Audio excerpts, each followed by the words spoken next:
After digging in his heels and saying his worldwide tariffs are here to stay, President Trump shocking many Wednesday afternoon by putting out a Truth Social post announcing he's putting a 90-day pause on reciprocal tariffs on trading partners, except for China. No other president would have done what I did, and it had to be done. And we've just been overwhelmed by the response from mostly our allies who want to come and negotiate in good faith. For China, President Trump now putting a 125% import tax on Chinese goods coming into the U.S. after China raised tariffs on American goods to 84% starting April 10th. As I said a week ago today, don't retaliate, hold your ground, let's see what happens. And China, they kept escalating and escalating. The pause on reciprocal tariffs on other trading partners may, for now, ease fears of congressional Republicans worried about political survival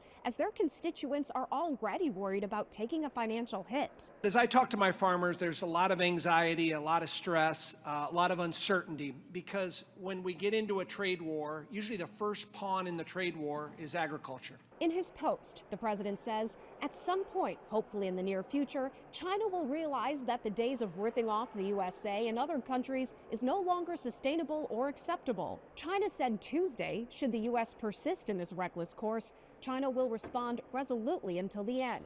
What I'm certain of is that what China is doing will affect their economy much more than it will ours. Treasury Secretary Scott Bessent says he thinks this will ultimately be resolved between President Trump and Chinese President Xi Jinping. China wants to make a deal.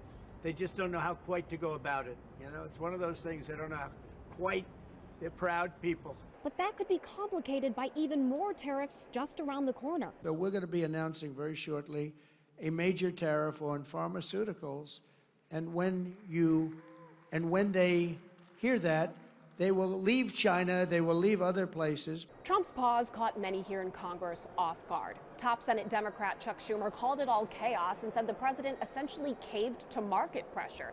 And one Republican source also told me he thinks the president got nervous by all the stock market losses.